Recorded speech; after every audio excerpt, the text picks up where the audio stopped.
السلام عليكم ورحمة الله وبركاته. أشما هركفوني كبجم توتا في جالتم توتا إلمان أورمو كالي إدل الدنيا رتي أرقمتن كبجا في جالالكيا بكما سنجرتني تي إسن هكا كبو سنين ججا إغاهر قبي تكو كبت دفجرا قبي چيسي أتكارو هما يرو أما هقن توتا موتما جدوت أديما جرو والكبتي وان توكو توكو خاني سنبران غوتايا أنغدوما قبي كياتي أكنا فانا ترتن كان سنين جروني قبي سن قبيچا آمين أولي هقنسا أمتا أورمو تكوم سوفي نيتوركي هنافي شرا ciree balleessuuf kutannoo qabu barbaanna jedhu Oromiyaa keessatti osoo lubbuun dhala namaa kumaatamaan lakkaamu guyyaa guyyatti badaa jiru godinaalee Oromiyaa hunda keessatti rakkoo bulchiinsa gaariitiin uummanni miliyoonaan lakkaamu fala dhabee nama itti iyyatu wallaalee imimmaan isa harcaasaa osoo jiru Oromiyaa keessatti hoggansa neetworkii hannaatiin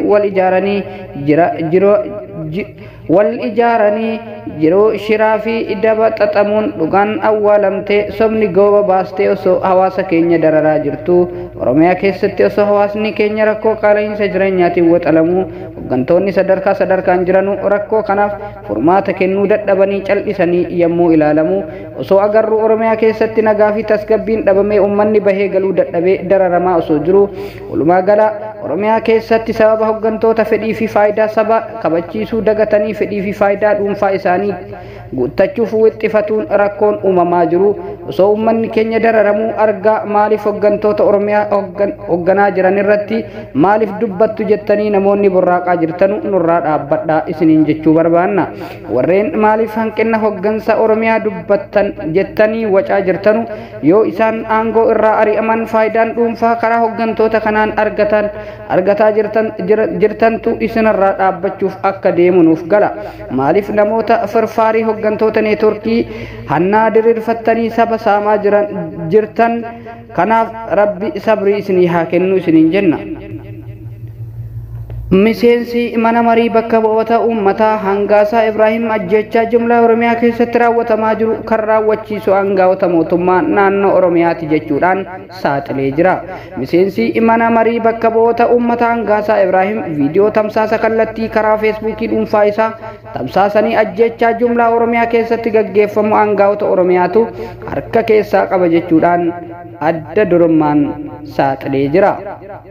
Waxabajjii darbe kana godina Wallagga lixaa aanaa Gimbii ganda tolee fi torbee kana keessa godina Qeellam Wallaggaatti namoota nagaa irratti ajjechaan jumlaa raawwatamuun isaa gabaafamaa ture. Kana malees yeroo garagaraatti godinaalee Wallagga giddugala Oromiyaa fi guutuu Oromiyaa keessatti ajjechaan jumlaa raawwatamaa turuun isaa gabaafamaa kan ture yoo ta'u ajjechaan kamuu duuba aangawoonni mootummaa naannoo Oromiyaa ni jiru jedhu miseensi paarlaamaa kuni. dhimma kana irratti miseensi mana marii bakka bu'oota uummataa kun shanee yookiin waraana bilisummaa Oromoo isa sirrii miti kan uummata fixutti jiru jedhe uummata Amaaraa kan fixaa jiru garee shanee pirezidaantii mootummaa naannoo Oromiyaa fi aangawoota paartii bilchiginaa naannichaatiin ijaaramteedha jedhee jira Hangaasaa Ibrahim. miseensi mana maree kun dabalataan yoo waa'ee waraana maqaa shaneetiin waamamuu ibsan shanee gosa lamatu jira shanee isa dhugaa fi shanee burjaajessituu jira shanee burjaajessituun kun kan hogganamu aangawoota naannoo Oromiyaatiin jechuudhaan tamsaasa kallattii namoonni 15,000 ilaalaa turan irratti adda durummaan as bahee saaxilee jira. dhugumatti sabaaf sablammoota Oromiyaa keessatti ta'an hundaafis aangawoota naannoo Oromiyaatu karoorsee itti jira yoo jedhan ajjechaan sabaaf sablammootaa kun itti yaadamee kan ajajni darbu waajjira pirezidaantii Oromiyaa waajjira bilchiginaa naannichaa fi komishinii poolisii Oromiyaatti. Kana malees qaamoleen kunneen yoo itti hin gaafatamnee fi aangorraa hin fonqolfamne Oromiyaa keessatti nageenyi hin jiraatu jedhee ergaa isaanii dabarfatan. kanaan duras ajjecha abbootii gadaa Karrayyuu keessa humnoonni mootummaa harka qabaachuu miseensi paartii biyya bulchu kun dubbatee kan saaxile ta'uun kan yaadatamu yoo ta'u Hangaasaa Ibrahim ajjecha abbootii gadaa keessaa komishinii poolisii Oromiyaa Araarsaa Mardaasaatu harka keessaa qaba jechuun isaa ni yaadatama. Viidiyoo haaraa kaleessa yakka ajjechaa Oromiyaa keessatti jumlaadhaan raawwatamaa jiru kan ittiin saaxile keessatti eegduun isaa waggaa 3 fi walakkaa isaa eegaa turee fi dhalataa godina Jimmaa tahee sababaan ani dhimma abbootii gadaa Karrayyuu saaxileef akkana ajjeesu itti himame yoo inni diduu halkan walakkaa dhufanii fuudhanii deemuudhaan ajjeesan jechuudhaan yoo himu poolisiin Oromiyaa haftanis carraan keessan kanuma waan ta'eef dhaabbadhaaf ilaalaa jechuun dhaamsa dhaameefii jira. Dhimma ajjecha abbootii gadaa Karrayyuu sana irratti qorannoo kan gaggeesse Komishiniin Mirgoota Namoomaa Itoophiyaa baatii muddee keessa abbaa gadaa Karrayyuu dabalatee namoonni 14 humnoota mootummaatiin ajjeefamuun qorannoon isaanii ifoomee jira. Dhumarratti immoo waan fuula miidiyaa kana gubbaa taajjabe tokko kan isin biraan ga'u ta'a. Fakkaatanii buluu mannaa fagaatanii buluu wayya jette Oromoon. Waan nuuf hin galin waan nuuf hin liqinfamne waan gaafii nutti ta'ee gaafachuun mirga kenna mirga uumamaati.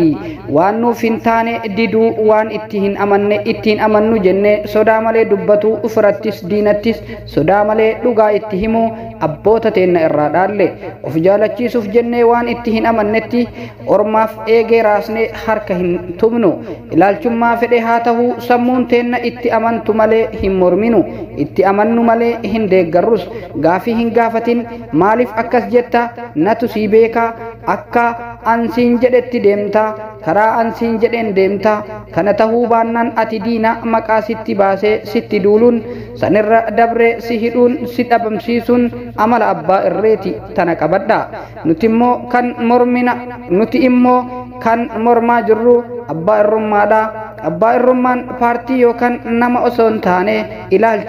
ilaalcha kana qaba taanaan muka sinitti cabsinee akka ajaa'ibaatti isin mormina nama gaafii si gaafate gaafii gaafatamnaan taargaa gandummaa itti dhoobdee afaan qabachiisuu feeta taanaan kan gandummaa qabu si mataa keedha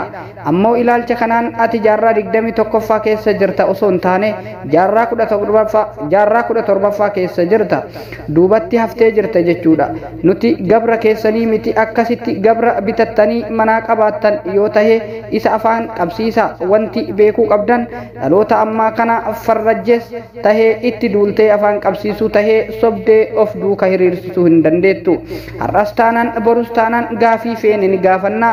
waan itti hin amannu ni jenna bakka dhugaan jirtu ala sodaa eenyutiifuu jennee of jaalachiisuuf jennee bakka dhugaan hin jirretti bakka sammuun teenna ittiin amannetti eegee hin raasnu dibbee hin tumnu feetu na jaaladhu feetu na jibbi kun ejjannoo kiyya liqimsi tana egaa kabajamtootaa fi jaalatamtoota qophiin har'aaf qabadhee isiniif dhiyaadhe kana fakkaata hanga qophii birootiin walitti deebinutti turtii gaarii kan isiniin jedhu ani qopheessaan qophichaa Amiin Awwali.